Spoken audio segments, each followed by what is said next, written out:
Welcome, Laker family. Back with another recap of the Lakers versus the Dallas Mavericks. The Lakers left with an impressive blowout road victory against the Mavericks, behind none other than the greatness of LeBron James. The guy was just completely spectacular in all facets of the game. He put up numbers of 35 points, 16 rebounds, 7 assists. I'm just really ecstatic of how well our team played tonight. We own the season series between the Dallas Mavericks 3-1, and I felt like we held Luka Doncic in check the whole game. And in check, the guy still scored 25 points because I felt like we was locking him down, playing great defense. And I look at the stat sheet, and the kid still had 25, 10, and 7. He did have 6 turnovers, but that was due to the great defense and trapping that we were doing on him. Avery Bradley played a great individual defense on Luka, but we also did better as far as knowing when to show on screens, pick and rolls, and things like that, and then getting back to our man. I felt we did that.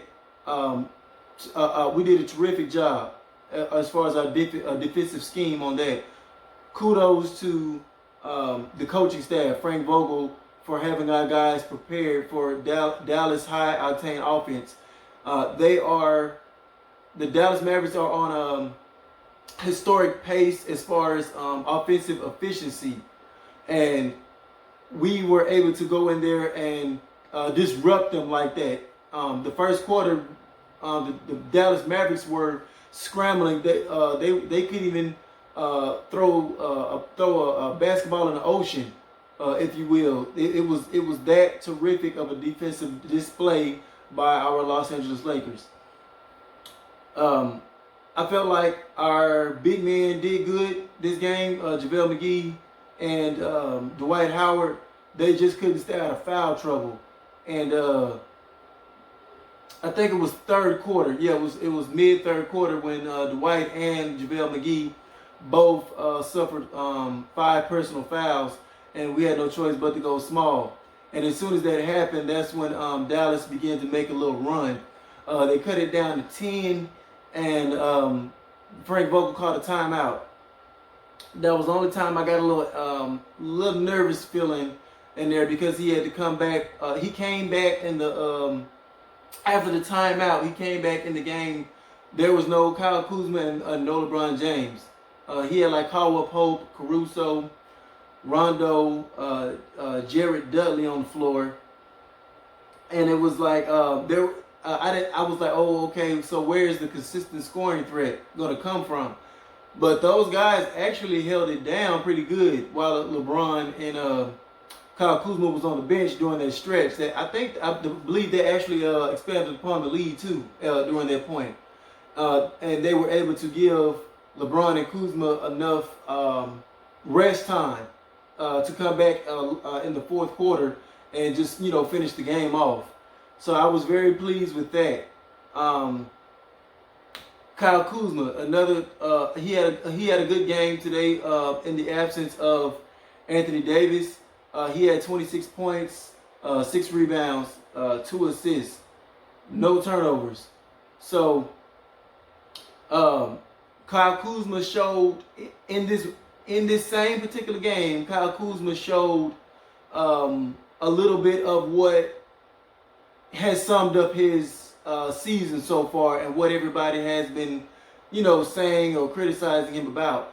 That is the Dr. Jekyll and Mr. Hyde type of game that Kyle Kuzma has been displaying. The first half, he was lights out. 21 points, couldn't be stopped, playing with high IQ, letting the game come to him, playing good defense. He was putting it all together the first half. And I was like, okay, this is the Kyle Kuzma we've been wanted to see, but we want to see this consistently. And the second half, sure enough, he started reverting back to some of the low IQ stuff, taking ill-advised shots.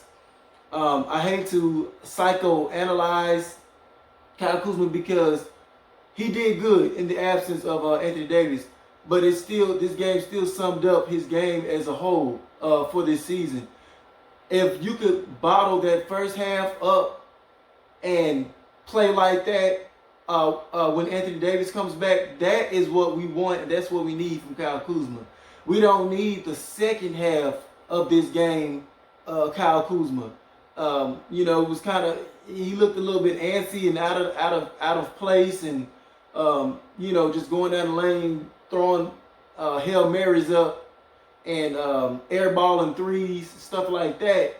And I'm like, don't mess up a good performance that you just had in the first half. So let's bottle that first half up from Kyle Kuzma and hope that we can get that type of consistent performance from him, going forward.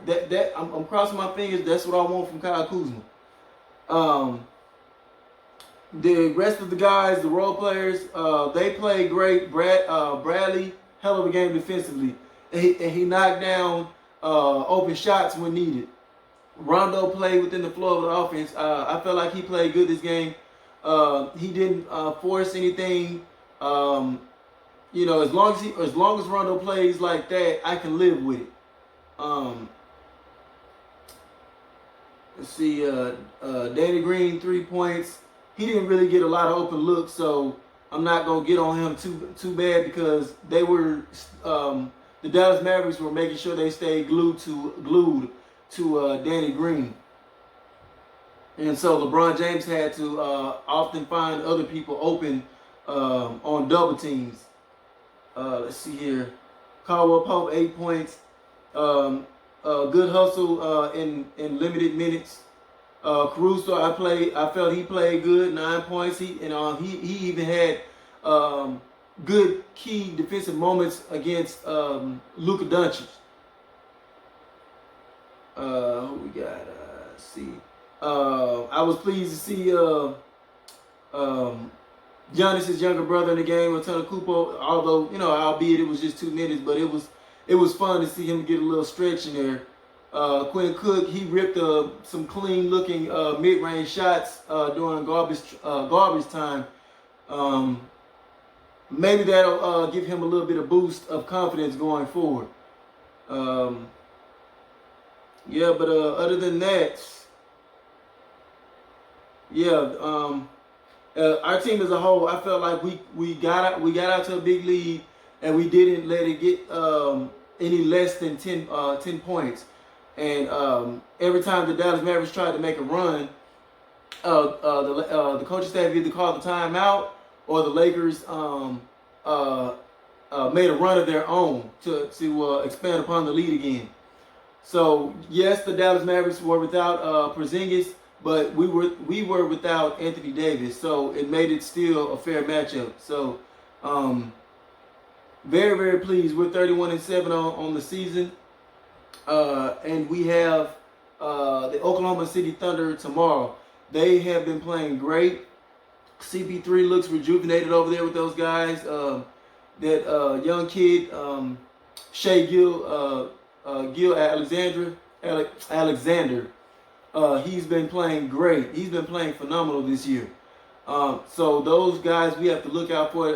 Gallinari, he's sneaky good. So we have to be on our P's and Q's tomorrow, man. We can't sleep on that team. Kyle Kuzma, we hope you keep this level of production up to 26 points, but let's keep it more efficient and more consistent going forward.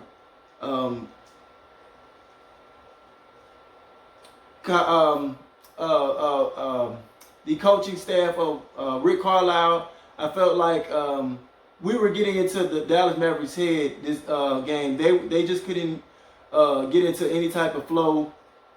It got to the point where they were just frustrated and whining consistently to the referees, and getting technical left and right.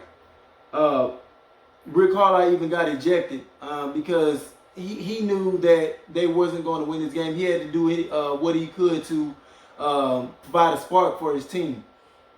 But all in all, I think that covered most of it. I'm very, very ecstatic and very, very pleased.